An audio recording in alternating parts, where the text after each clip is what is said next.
Good evening and welcome to the July 23rd City Council meeting. With that, D. Stiles Elliott, will you please call roll? Mayor Benjamin. Present. Councilmember DeLira. Here. Councilmember Fajarin. Here. Councilmember Gaither. Here. Councilmember Guido. Here. Councilmember Parks. Here. Councilmember Weller. Present. Councilmember Wright.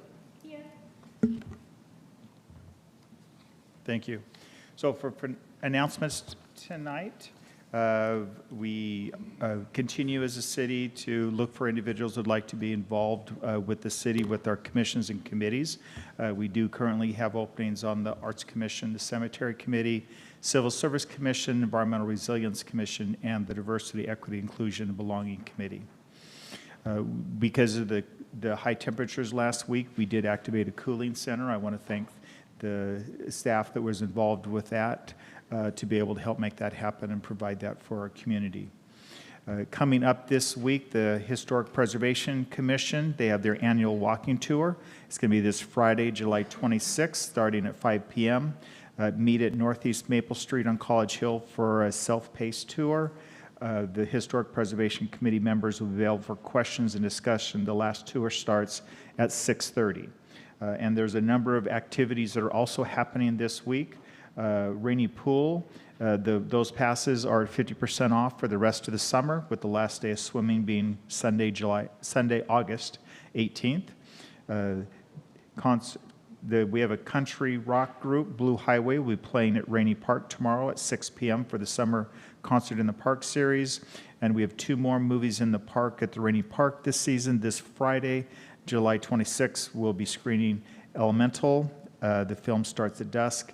And the all-day summer reading finale for the Neal Public Library's summer reading program is this Saturday, July 27th, from 10 to 6 p.m. So don't say there's nothing to do in Pullman, and I hope you get out there and enjoy all that. The next item on the agenda is opportunity for community comments. This agenda item is an opportunity for the public to bring comments, concerns, or other non-agenda related items to the attention of elected officials. Is there anyone who would like to comment? So you'll have 2 minutes, and then we'll just first, and then you can be next. Thank you. Hello, my name is Matthew Strupp. I'm a Pullman resident and activist with Pullman for Palestine. I'm here to reiterate the call from the Pullman community for the City Council to pass a ceasefire resolution. We're aware that there's a public forum in the works, and we're very happy to share our perspective there, but we know that most of the council won't be participating, so we want to remind all of you that it is the duty of elected officials to reflect the values and principles of their constituents. This past week in Gaza was one of the deadliest in the past 10 months, with Israel bombing and forcing the displacement of hundreds of thousands from Gaza City, a city that was almost entirely destroyed already last year. In addition, the International Court of Justice just issued an advisory opinion finding that Israel's occupation of the West Bank and East Jerusalem is illegal and that Israel is guilty of violating the prohibition of racial discrimination and apartheid under international law. The working class movement in this country recognizes that our imperialist ruling class doesn't care at all about peace, democracy, or human rights and demands an end to this war. That's why 7 of the largest labor unions in the country, including the Association of Flight Attendants, American Postal Workers Union, International Union of Painters, National Education Association, Service Employees International Union, United Auto Workers, and United Electrical Workers, just sent a letter to the White House today calling for a complete end to U.S. military aid to Israel. In passing a ceasefire resolution, Pullman would be embodying a tradition of international solidarity that has long been engaged in by municipal governments. As with the over 90 cities that took binding economic action against apartheid South Africa in the 1980s, well, its white supremacist regime was being supported by our government with just as much zeal as it supports Israel today. And today, over 100 cities across the U.S. have called for a ceasefire in Gaza. If members of the council object to the wording of the resolution that was submitted to them, then we urge them to draft their own resolution and call for an end to this genocide. Thank you. Thank you for your comments. Next, please.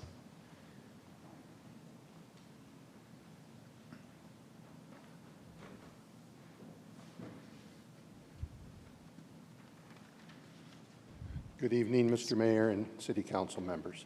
My name is Stuart Heath, and my company is Elliott Bay Asset Solutions. I'm here tonight to talk about the Aspen Heights Apartments. As some of you may know, the apartments have been in process for a while. The lender defaulted, the owner defaulted on the loan. The lender went to the Whitman County Superior Court and asked for a receiver to be appointed to take over the Aspen Heights project. That's me. I'm the receiver. So I'm the court-appointed receiver, and I was appointed about 6 weeks ago. I stand before you tonight to give you some background on what's going on in hopes that we will be able to ask you at your August 6th meeting to approve the easements that will be in favor of the city of Pullman for water, sewer, and stormwater.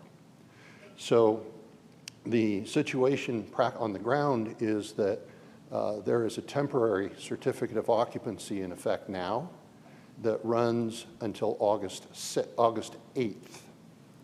And the units are 82% pre-leased. So there will be about 400 to 450 new residents moving in on August 15th.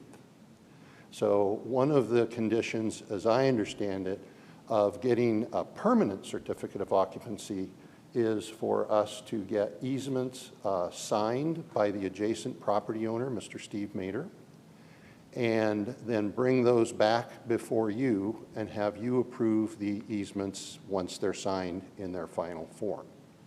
So we have really 4 things we need to do in order to get our certificate of occupancy by August 8th. One is we need to do site work on the property. So I've retained Tom Sterling with Cintier Engineering and Fred Wexler with Wexler Engineering and Mike Schaff with Leland Landscaping to get that done. Your time's up, so. Oh, sorry.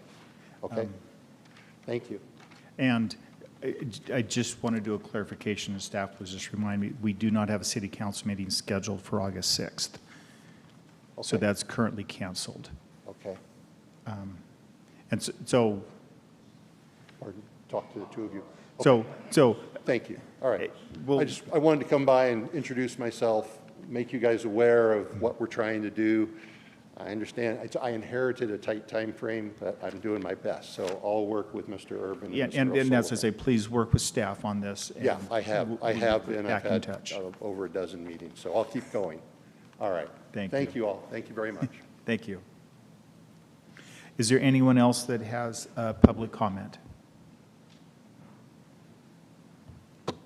If not, on to city council member comments, and I'll go and start with Councilmember Delira, and then we'll go to those that are online. No comment. Councilmember Weller? No comment. Councilmember Guido? No comment. Councilmember White? No comment. Councilmember Fajarin? No comment. Councilmember Gaither? No comment. Councilmember Parks? No comments. Thank you. And I don't have any.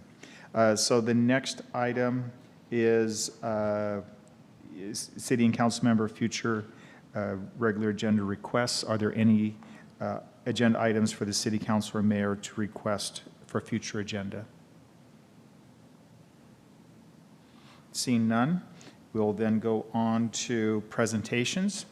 And at this time, we're moving quick for you, Matt. So at this time, I'm sorry. Oh, I'm sorry. So we do have, thank you. Next, community comments on any final action items on the agenda. Is anyone who would like to provide a comment on any final action items? Seeing none. Next, we'll have Matt Gillis with Welch Comer to give an update on the project downtown Pullman, and thank you for being here. Good evening, Mayor, City Council. Very efficient tonight. Matt Gillis, Welch Comer Engineers, happy to be here. You all know me, and here to give you a quick update. I guess it'd be our second update on our downtown project. And so feel free to stop me at any time. Happy to answer any questions. This will be probably a less than 10-minute presentation. So there's 4 things I wanted to cover. One is just a very, very quick project background, primarily for the audience. You all know this. A description of what we've been up to date, a quick synopsis of how the outreach is going, and then finally what we can expect in the coming weeks and months, because it's going to get busy. So as a quick review, this project is primarily funded through an ARPA grant, the American Rescue Plan Act, also known as ARPA. That's the lion's share of the funding.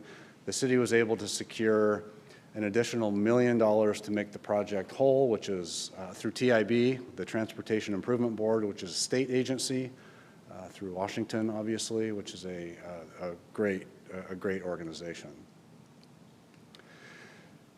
So first of all, as we stay on background, our objectives of this project, there are three primary objectives. One is to deal with the antiquated infrastructure in the corridor, and thankfully, we are doing that because every day for the last 3 months, we've been encountering all kinds of surprises out there. And the water sewer storm is in very, very rough shape, and it's a good thing we're getting in there.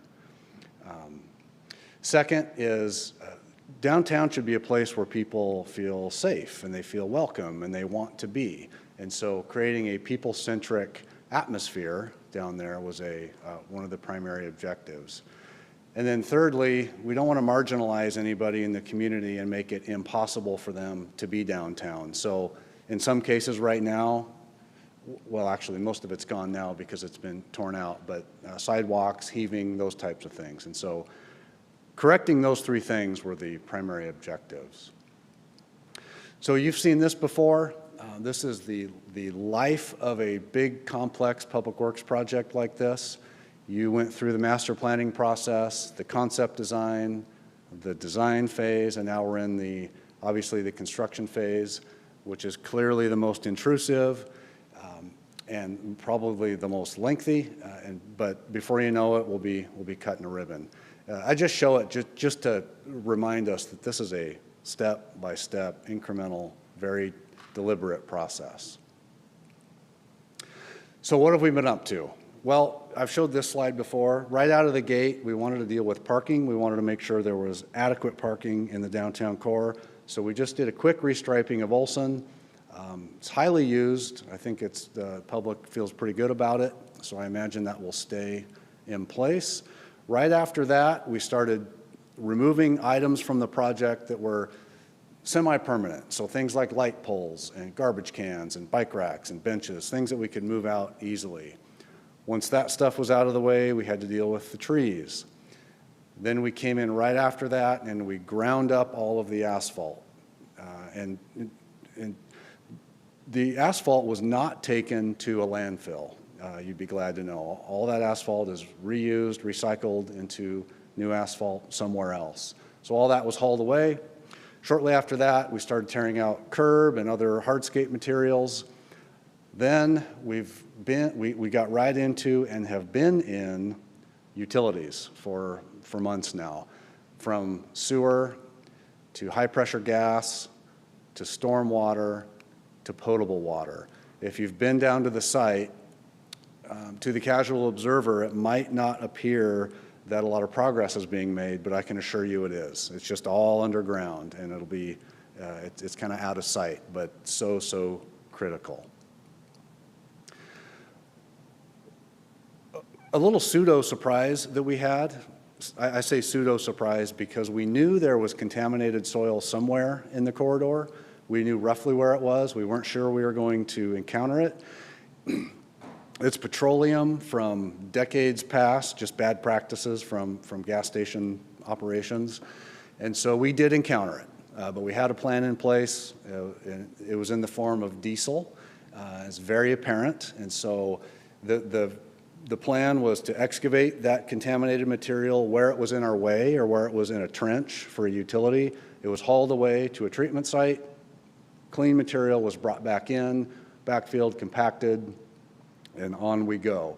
We may run into just a little bit more, but again, the plan's in place to deal with it. I feel obligated to talk about collaboration as part of the progress because you see me up here, but I'm not the one out there making all the nitty-gritty decisions. There's an army of people from, it's kind of this this trifecta. It's staff with the city, it's the Apollo staff, and it's Welch Comer's staff. And it's so critical to maintain a positive working relationship, which we've done, and it's been very fruitful. The gentleman on the right, I wanted to specifically recognize, because these guys they're literally in the trenches. They're out there making decisions on the fly. When we have a surprise, they triage it and they come up with a solution. And it's a combination of city staff, Apollo staff, and Welch Comer staff. It's going really well. Also, access. As promised, we wanted to and have been maintaining as much access as we can, primarily to the storefronts. We've been able, or Apollo, let me give credit where credit is deserved, Apollo has been able to maintain several crossings of Main Street, more than we required, frankly, and so to their credit. Access has been pretty good. Public outreach, well, we have been starting in the late stages of design. We got very aggressive in our outreach, and that carried over into construction to where if you're not getting updates on the project, you might be in the minority. It's everywhere. It's on social media, text message, email, website. And so if you haven't signed up for updates, I encourage you to do so. You can go to the website, sign up. You can take a photo of one of the QR codes on site. And we're posting videos as well, just to keep interest in the project, attract people downtown, and just share what we've been up to. So hopefully you've seen some of that. In addition to our team's internal outreach, we have our partners. We have WSU, the Downtown Pullman Association, and the Chamber of Commerce. Courtney in our office meets with those folks pretty often to make sure that we are consistent with the messaging and getting out whatever information needs to get out there. And to my knowledge, it's been effective. Also, we've been able to accommodate several events. Just because we have a giant project going on, life goes on. The culture is still wanting to do what it wants to do. And so where possible, we and Apollo and the city have been able to accommodate those events, and we'll continue to do so. Some of the current progress, we're at the tail end of utilities. Utilities will still happen here and there. I show this picture because this was one of the big events right in Pine Street Plaza, where we're doing the final connection of the stormwater to the river. We call it the outfall. We had to dig a deep hole, push a pipe through the ground so that we didn't have to remove the bridge and remove the flood wall. So we just tunneled right underneath it, and it went pretty well. So that was very, very interesting and successful. I don't show this to be overwhelming, but there is a lot yet to do. Like I said, we will see some utilities happen here and there throughout the project. Lots of conduits, irrigation, all that stuff. Where I want you to focus here is you're going to start to see road activities happen. In fact, today was the first day that we showed some of that. And so where it's been tough to see progress, I think you'll see it in the coming weeks, where the road starts to take shape. We call it cutting it to subgrade, where we'll be prepping for curb, we'll be getting ready for sidewalk, and that is where things are going to change a little bit on the project. So access is going to be a little bit different. So far, storefronts have been open, but now we need to get in there, we need to fix everybody's sidewalk. So property owners will be notified at least a week in advance. The contractor, they'll target 3 or 4 or 5 doorways at a time, or a stretch of sidewalk, so that they can focus on it, so they can get in there, tear it out, regrade it, form it, pour it, let it cure, and then strip the forms and then open the doors, okay? The intent is to do it as quickly as possible, is rip the Band-Aid off, as one fell swoop, so to speak. So contractually, Contractor has 7 days of closure per door. They hope to not use that. They hope that it's quicker, but they do have up to 7 days. And those 7 days will be, once it's closed, when it opens, the sidewalk will be done. So there won't be a close 2 days, open a day, close 2 days, open a day. We won't do that. So it'll just be one closure. And so finally, just as a reminder, admit all this activity downtown, it's still open, there's still plenty of access down there. You know, we and the city and the contractor invite people down. Have a look at the progress. It's, like I said, changes are gonna show. So I'm happy to answer any questions. I know that was pretty quick. Thank you very much for the update, and I really wanted you to bring it at this time because you're in that transition where we're going to see changes in access points, and so that was important for me, for the council, and also for the community to be aware of that. With that, any questions? I think Councilmember Weller. Less of a question, more of a comment. Matt, your team, Apollo, just absolutely phenomenal, beyond expectations. I've heard from different people who have worked construction that the site is immaculate in comparison to other projects. I've heard from others that, of course, the parking on Olson is so popular. They said, that's not going to go back to the way it was, right? No, it's not. So everybody is really impressed with the way you've handled it. I know it was a challenging situation. We're in it. We support you, and we appreciate the support that you're showing for our community. So thank you so much. Well, thank you, and I will pass those compliments on to Apollo as well. I invited them to come tonight, but they just want to stick to building things. Councilmember Wright, and then Councilmember Parks.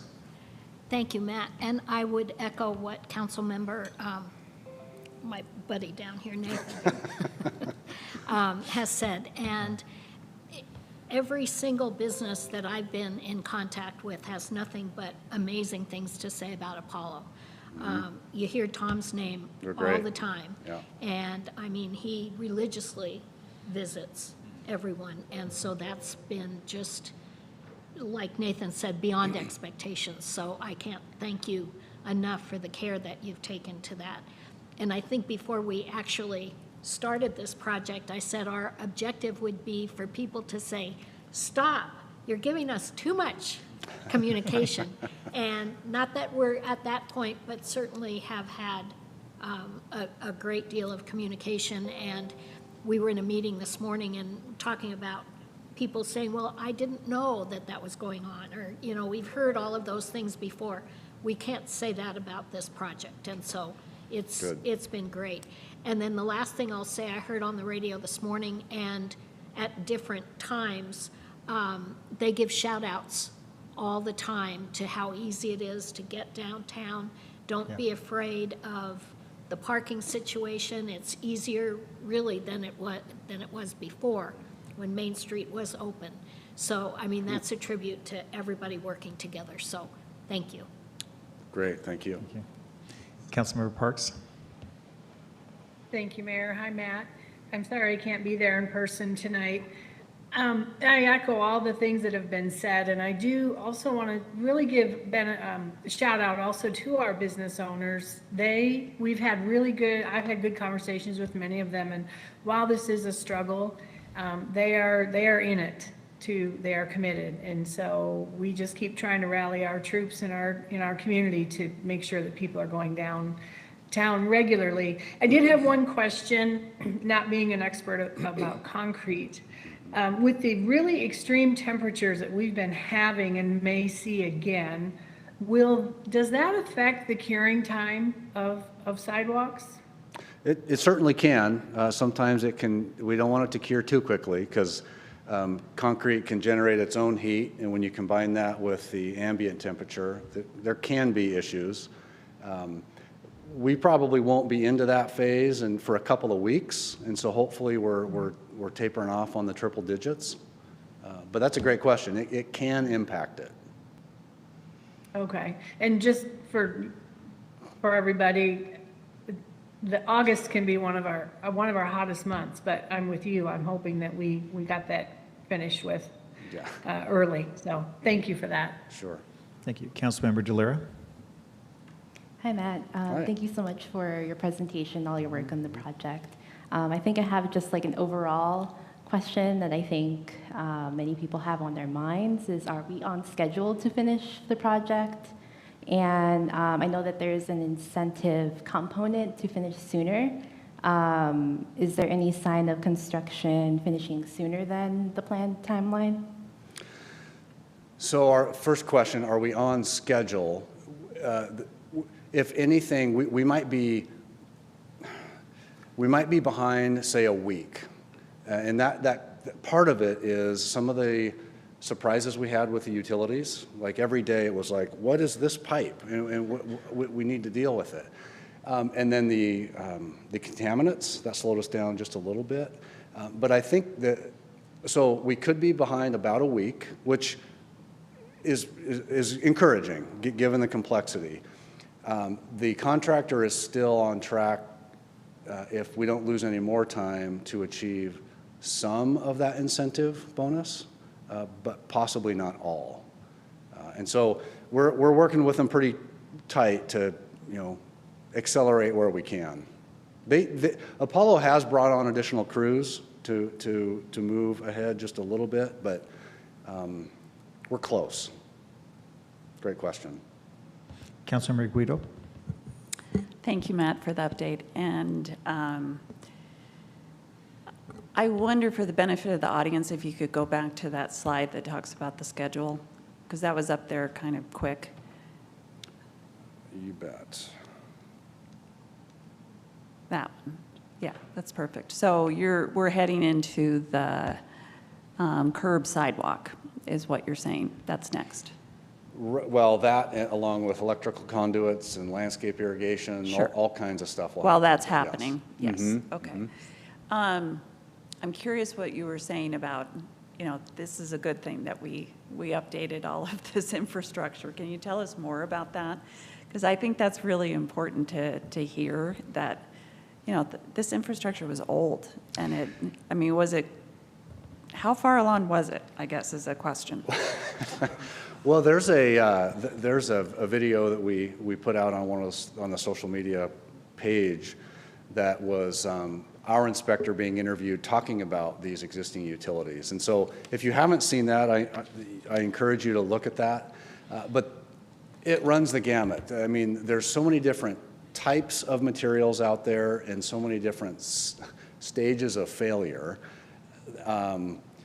that, again, it was every day. And some of them were clogged, some of them were failing, some of them were, they're just really bad. It would have been a tragedy to build a road over the top of this. Okay. Good That to would have know. been a bad thing. And then I know there have been surprises, but are you anticipating any that you see, that you can foresee that might delay the project? Well, the underground stuff is where we have the most unknown because we can't see. And so once we get out from underground, the variables drop considerably and the unknowns drop considerably. So things will come up. I'm confident of that, but I think the number of surprises will drop probably by a factor of 10, yes. Okay. Thank you. You're welcome. You won't be kept up at night. So thank you very much, Matt, for your presentation, for your entire team that's doing work on this, for the city staff, and that's also making this go very well. And I very much appreciate Clayton and John for all your work that you're putting on this, and the rest of the city staff. It's great to see this well-organized group. You told us months ago, trust you, and you're showing us that, yes, it was right to trust you. So I appreciate that, and to give us confidence when our staff and the experts, let us know that, hey, this is normal, this is how you do it, it's going to work out. I appreciate that. Thank you very much. You're welcome. Thank you. Next up, we have the consent agenda. These items are listed on the consent agenda are considered to be routine in nature and being acted by a single motion of City Council without separate discussion. With that, I'd entertain a motion to read the consent agenda by title only. So moved. Second. All those in favor signify by saying aye. Aye. Any opposed? Aye. Sorry. With that, if you could read the consent agenda. The first item is a motion to dispense with the reading of the July 9, 2024 regular meeting minutes and approve them as submitted. 2 is a motion to approve disbursements for accounts payable checks numbered 20111-873 through 20111-939, totaling $412,901.04. Item 3 is a motion to approve disbursements for accounts payable checks numbered 20111-940 through 20111-999, totaling $93,290.20. And the final item is a motion to approve disbursements for accounts payable checks, electronic transfers, and ADP payroll transfers totaling $1,623,083.14. With that, do any council members desire to have any items removed from the consent agenda to be discussed separately? Seeing none, I'll accept a motion to approve the consent agenda. So moved. Second. Second. Thank you. Any discussion? All those in favor signify by saying aye. Aye. Aye. Any opposed? Consent agenda passes. With that, next up to regular agenda, we have an ordinance, and with that, Mike Urban, our city administrator. Thank you, Mayor. Good evening, council. Before you tonight for your consideration is ordinance number 24-08 relating to our procurement policy and revising section 1.107 of the city code. So the Washington State Legislature modified the small works contracting requirements, which became effective on July 1st, and City Council adopted on the 25th of June. And as part of that adoption, we knew that it would change the procurement policy in City Code 1107.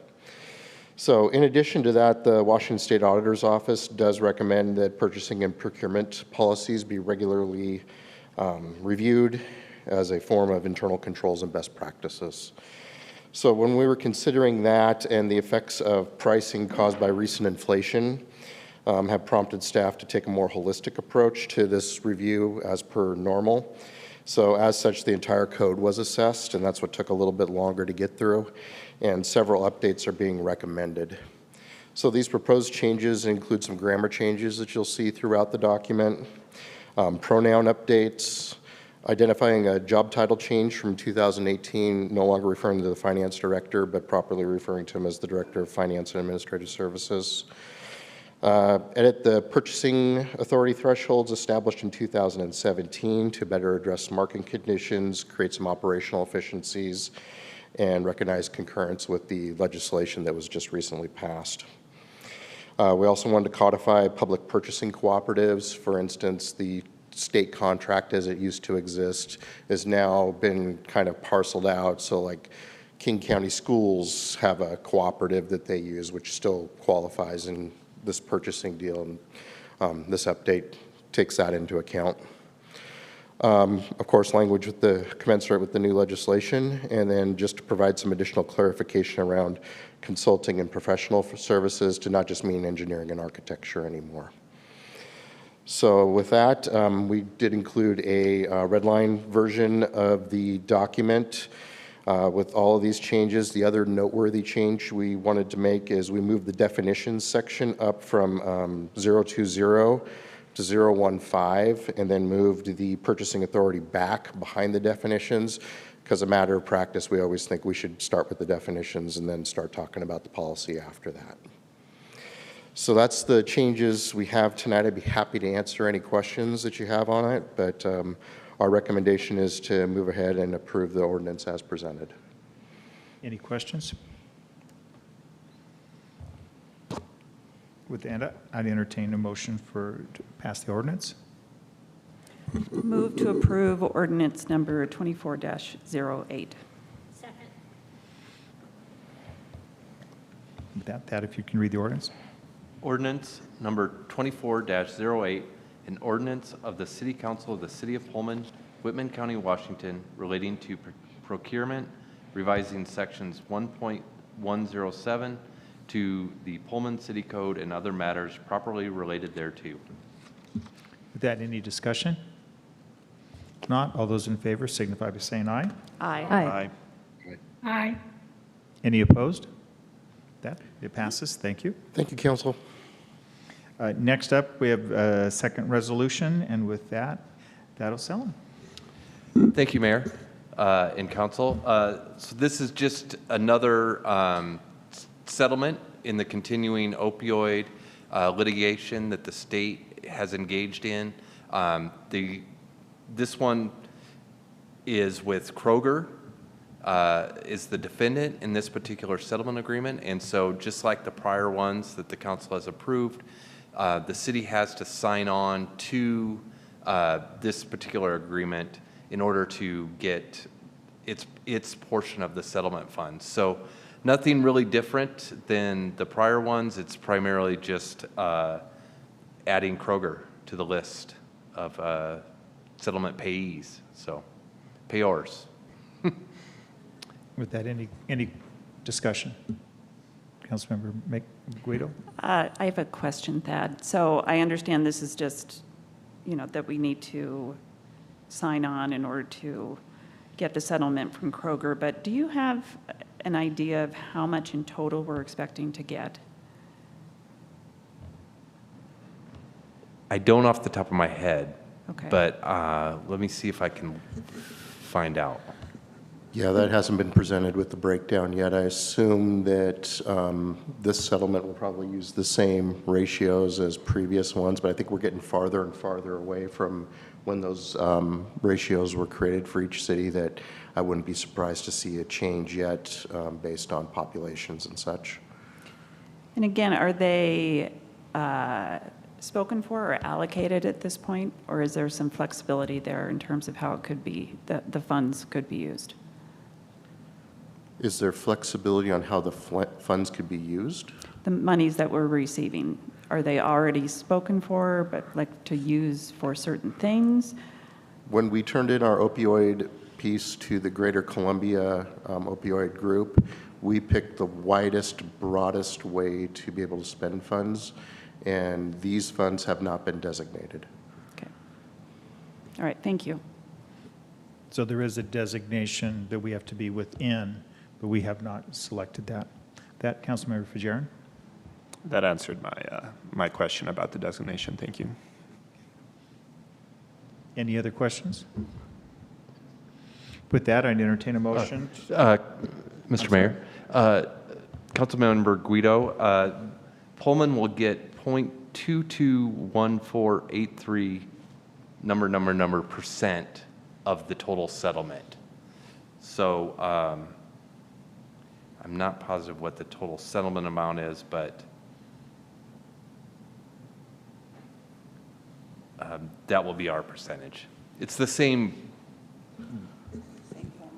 formula. Yeah, So far, it's thank the same formula, but there is the overhead piece too for the Greater Columbia as being a part in doing the reporting, and it's a small amount. But yeah. Yeah, I'm just pleased to hear that the designation that we chose is pretty broad. So, great, thank you. So I'd entertain a motion to adopt this resolution. Move to adopt resolution number R-46-24. Second. Any discussion? All those in favor? I'm sorry, Dad, could you read the resolution? Yes.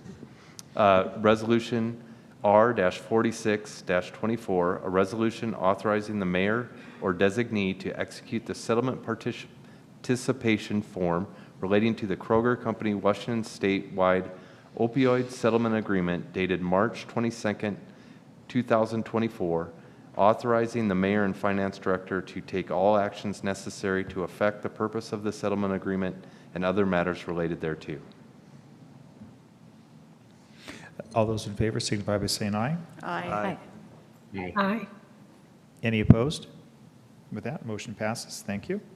Next up, we have Assistant Fire Chief Andrew Chaveras.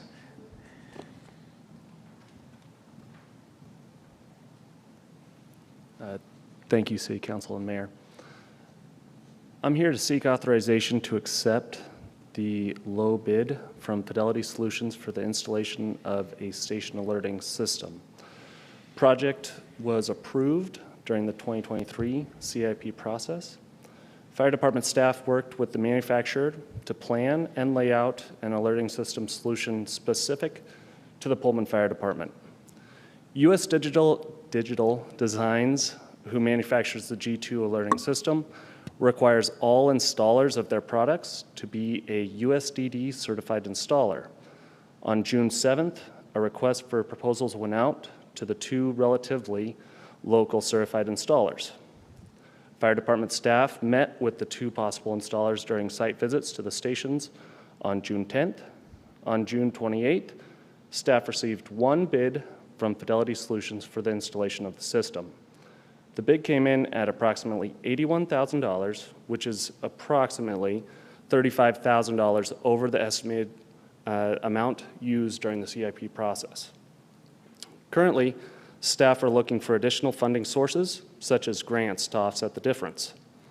We do believe that this system is necessary and it's imperative to replace our aging alerting system, and we'll do our best to offset the increased costs through additional funding mechanisms or the budgetary process. Staff is requesting the council approves the resolution to accept the bid from Fidelity Solutions and continue with the project. I'm here and I value any questions that you might have. Any questions? Councilmember Pajeron? Hi, Andrew. I'm glad to personally be voting yes for this CIP project. I just want to know if there was any headway in exploring the grants to offset the extra inflation costs that came over the initial estimate. There is. So at the end of this month, we are working with a bunch of city groups, city staff, to apply for a grant up to $50,000, and we're hopeful that that will go well. Awesome. Is that like a state grant or a? It's a private grant. Awesome. Yeah. Thank you so much. You're welcome. Okay. Any other discussion? With that, I entertain motion for passing this resolution. Oh. I'm sorry. Mayor, There was one. Sorry. Councilmember Gaither? Quick question. What plans are in place to complete the 3 remaining ADA ramp upgrades required for, no, sorry.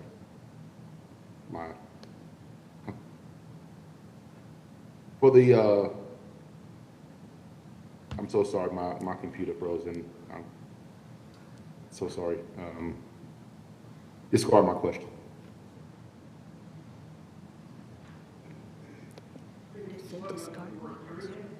We can hear you if. We can hear you. Now we can't. No, we can't. I think his computer was on the wrong agenda item, it sounds like. Yeah, what is the projected timeline for the completion of this project? So the timeline for the paging system for the Fire Station 1 and 2 and Whitcomb should be done by the end of the year, pretty easily if we're able to start within the next month or two. Thank you. Okay. Thank you. Any other questions? With that, I entertain a motion for So- pass this resolution. Sorry. Go ahead. I did it. Go Hey, ahead. go ahead. So moved. Is there a second? Second. That, if you could please read the resolution. Resolution number R-47-24, a resolution accepting the base bid of Fidelity Solutions for the installation of the Fire Station Phoenix G2 paging alert system project and authorizing execution and delivery of the contract for said project. Any discussion? If not, all those in favor signify by saying aye. Aye. Aye. Any opposed? With that, it passes. Thank you very much. I think staff purposely tries to put tongue twisters in. With that, next up, we have Deputy Director Clayton Forsman.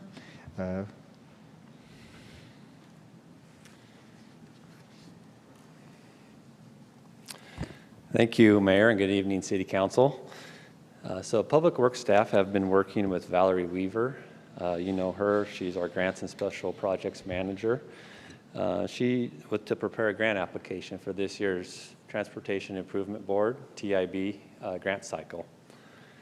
This grant cycle is open May 20th and it closes on August 9th. Valerie is out this week, so I'm pinch hitting for her and presenting on her behalf.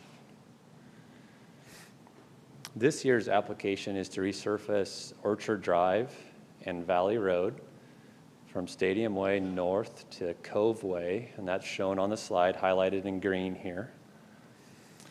The project would consist of a 2-inch grind and overlay, along with curb ramp improvements in order to comply with ADA standards. If successful, TIB would fund just over $348,000 of the total project cost, which is currently estimated just over $422,000. TIB will review all the grant applications they receive and announce awards in December. If successful, project final design work will begin immediately throughout the winter months so that construction could be completed next summer. The TIB grant application is in final draft form and it's included in your council packet tonight. We are requesting council adoption of the resolution before you, which would allow us to submit the grant application. I'd be happy to take any questions. With that, any questions?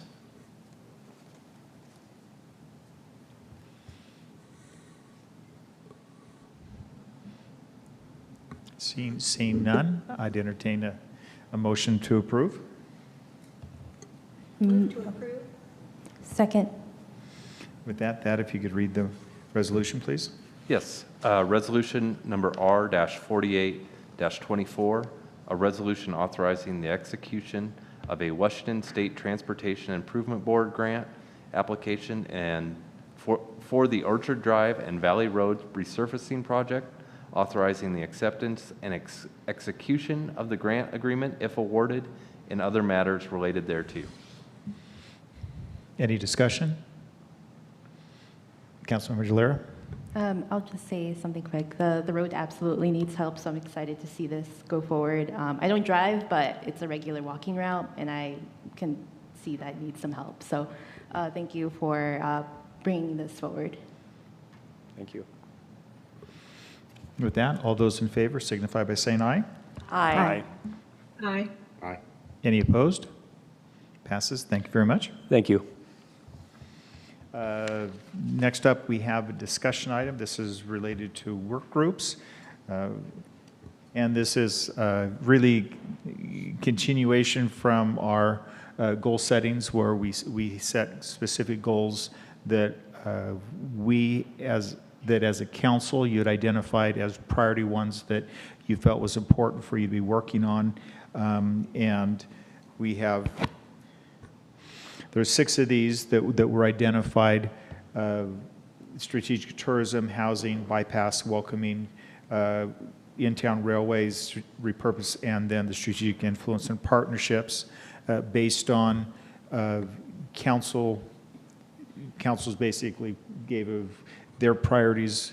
I've worked to place each of you onto 2 of these work groups, and I was trying to, as a part of the process, do it in a way that wouldn't add too much additional effort and time, just because I know as a council it has been a very busy year for council with all the other projects we've been working on.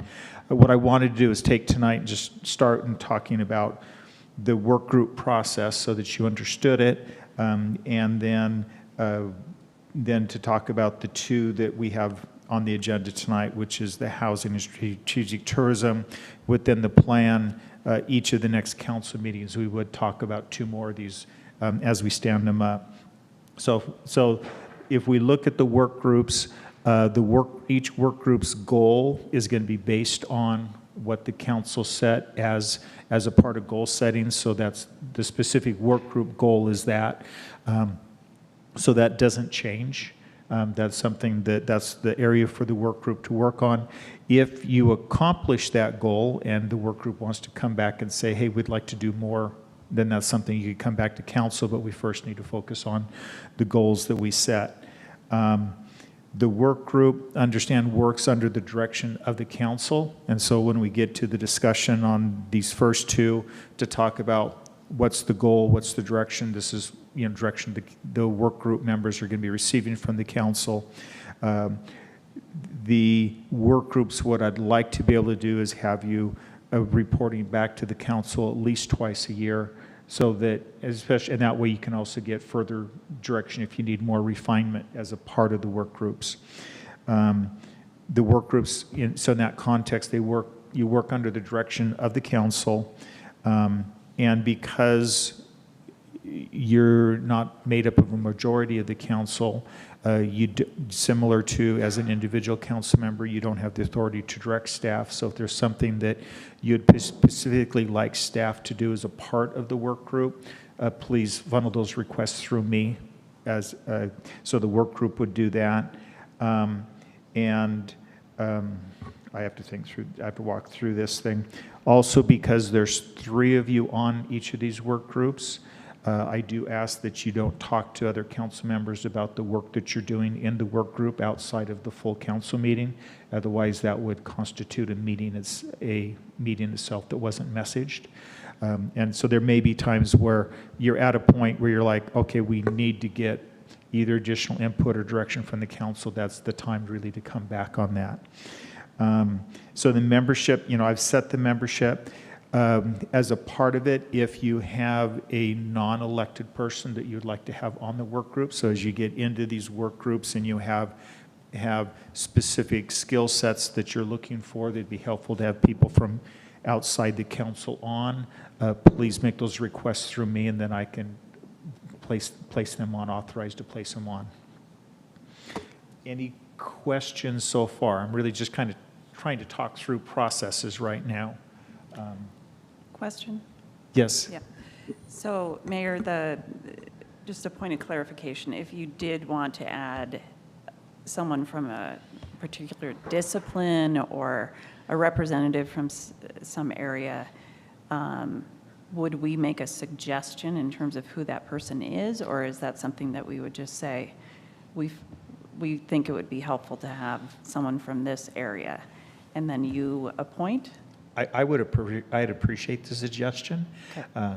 If you have that, and part of what is, because this is doing the work of the city, we then need to make sure that anyone who's on the work group would be following the proper procedures as it relates to open public meetings and things like this. So I just want to make sure, because that can be sometimes, it's a challenge for elected officials, but it's also a challenge for the non-elected officials. Is that something that you would educate them on, you as the mayor? I would work to make sure there's an education component, yes. Okay. So as a part of this, I realize this adds additional work to council members. So what I've done is I've worked with staff in order for us to counsel one council meeting a month, and with the expectation that the work groups would then fall during that week.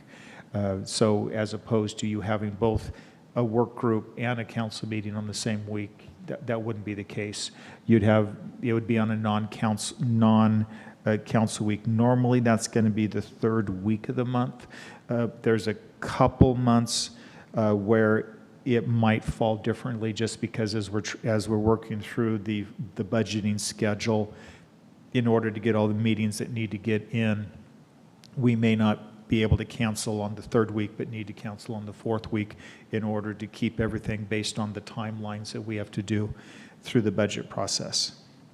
The meetings will be during the workday, and what will happen is Mike will be reaching out to the different work group members in order to Mike won't do the doodle poll, but he will facilitate the doodle poll in order to figure out the best times for you to meet as a part of the work groups.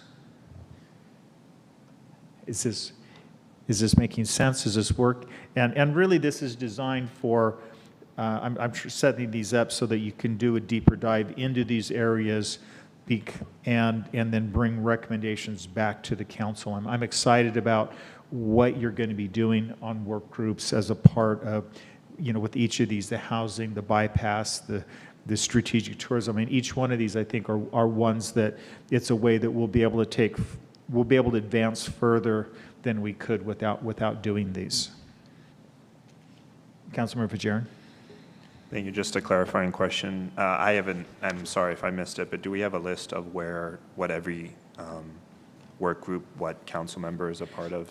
So what I can share that right now. Awesome. Thank you. So, and council members only know the ones they've been placed on, and I understand because it was communicating. So strategic tourism is Councilmember Gaither, Guido, and Wright. Under housing is Councilmember Delira, Fajarin, and Guido. For bypass is Councilmember Parks, Weller, and Wright. For welcoming, Councilmember Delira, Gaither, and then myself. And part of what it is, in order, if you're only on two, then I've actually placed myself on two in order to fill out groups. For the repurpose of in-town railway is Councilmember Fajarin, Parks, and Weller. And that actually completes all of the council members for year two.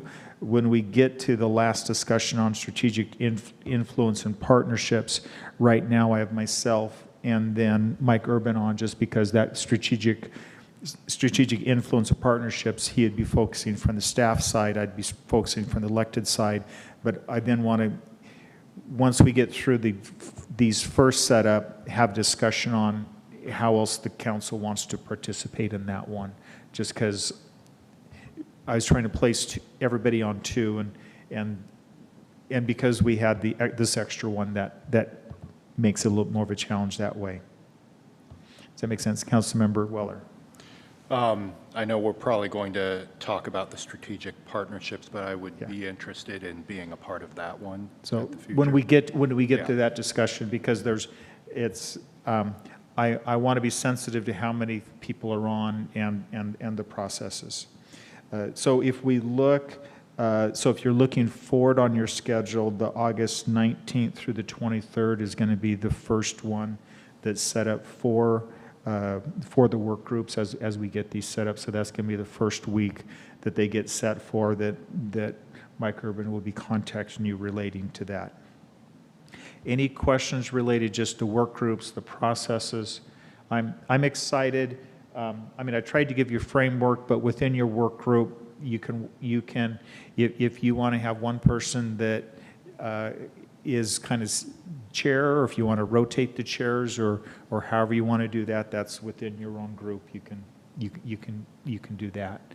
I anticipate the first part of your work groups is going to be really doing a lot of data gathering. To understand what's happening in those areas. Obviously, strategic tourism and housing have been going for a while, so there's already been a lot of that done. But with bypass and the welcoming and the rails, there's a lot of information, data gathering that you're going to be initially doing in this process. So that, if we turn to tonight, looking at the strategic tourism and housing. Strategic tourism, the goal as was set by the City Council was promote and advance the strategic tourism and marketing plan. This one, I think, is probably the clearest, because you have a plan that you're working, that this group has already been working from. Are there any questions that council members have just related to that? Because if so, I want to make sure it's clear as they're going out with this group what you're working on. With the strategic tourism. Well, we did take a couple months of summer hiatus on this work group, getting ready to start it back up again. And so we do have plans in place, the first of which is a communication piece. And we talked a little bit about that this morning, but it's how do we get one central calendar that's accessible to everybody for every activity and event that's going on, and that's got a lot of moving parts to it, but it's one that I think we need to get started on right away, and so we've been thinking about that. I guess I would have a question as to the composition of the group, because we already have that So, in place. so yourself, so I was previously on that one. Right. Councilmember Gaither is the one that's taking my place Okay. on And- that. And that's what I thought. And we've yeah. got outside people on that that's already been established, and, you know, we're working together. And we also have staff support for that particular work group, So, and what I would ask in your case with this one, and also when we get to housing, because you have people in place, if there can just be a confirmation, can you, as the council members, to review and then communicate to me that, yes, you'd like to continue to have these on, or if there's changes that you would like in that way. That's okay, including staff. the staff. So this is going to be a transition because the housing and the strategic tourism weren't set up under this work group model, and so we're going to want to work to make them consistent in that way. So there might be some changes that happen in staff just in the process, and I'll work with Mike related to that. And Because the staff support in the strategic tourism, because there's so many integrated parts, including communication and economic development, that we've utilized those two staff positions before. as you're carrying out the plan, Right. yes. So, just Yeah. so you're aware. And just as a clarification, the meeting you were talking about this morning was the town gown meeting, not a work group meeting. No, that's correct. Just so, well, I mean, because otherwise Council Gaither might be going, what did I miss? Okay, any questions related to any others with that? If that, then the next one is on to housing, and if you look at, and in this housing, there is with the council goal, there's a slight change to what the housing's purpose was. If we think about the presentation that you previously received earlier from Councilmember Guido, thank you. I kept wanting to say Megan, and it wasn't coming out right. But so the focus that the council said was develop and advance a long-term attainable and affordable housing plan. And this is focused around housing for relating to purchasing of housing and housing ownership and home ownership. And so this is for, and I guess for Councilmember Fajarin and Delira, any questions related to this or others? Just kind of clarification, so, and Councilwoman Guido, please correct me if I'm wrong, but it is, the work of the informal work group was home ownership, correct? Is home ownership, I'm posing this question for council, does home ownership, is that limited to, so what I'm saying is home ownership is different than the goal that we set out of develop and advance a long-term attainable and affordable housing plan. Is home ownership the housing plan that I just kind of want some clarification on how we're gonna kind of merge these groups together. Councilmember Guido? Yeah, it's a great question. What the group, and we're in kind of a unique situation, just like Councilmember Wright, in that our group has been meeting. And the focus of the group has been on home ownership. Realizing that there are lots of components to accessible and affordable housing, but the group feels very strongly about just taking on one piece of that for now and really making some progress and moving things along in terms of an actual plan. So it is a segment of housing. And one of the discussions we've been having is, does it make sense to actually call this work group a home ownership work group, so that we can better define what it is that we're there for, at least as the group has defined it right now. because as a council, the goal that was set was develop and advance a long-term attainable and affordable housing plan. So it's really, what I see as the task that you have is develop the plan to bring back to council, for council to then say yes or no, whether or not we want to implement that plan. Because, so there. And it could be down the road that the council decides that that's too limiting. It's just, again, housing is such a huge animal that our feeling, and it will be nice to have the additional council people there to weigh in on this, but we've had lots of discussions around this, around trying to be as effective as possible and not trying to look at the whole spectrum.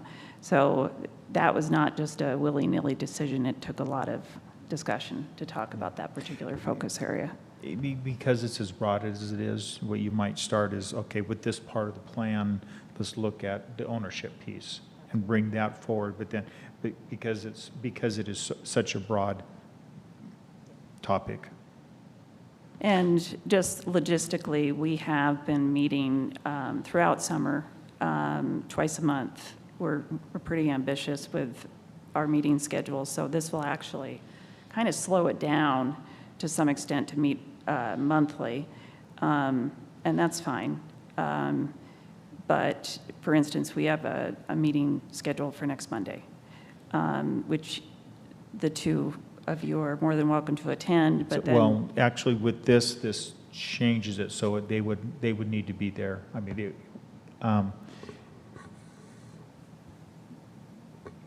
because with this meeting, it's transitioning so that they're definitely on. So if they're not able to attend, then I'd feel it'd be important that they were there. Yeah, if you guys can come, that would be great. If it works out for your schedule, we can get on the regular cadence that you are recommending, Mr. Mayor, in August. Councilmember Delera. I guess a question is, when is that meeting on Monday?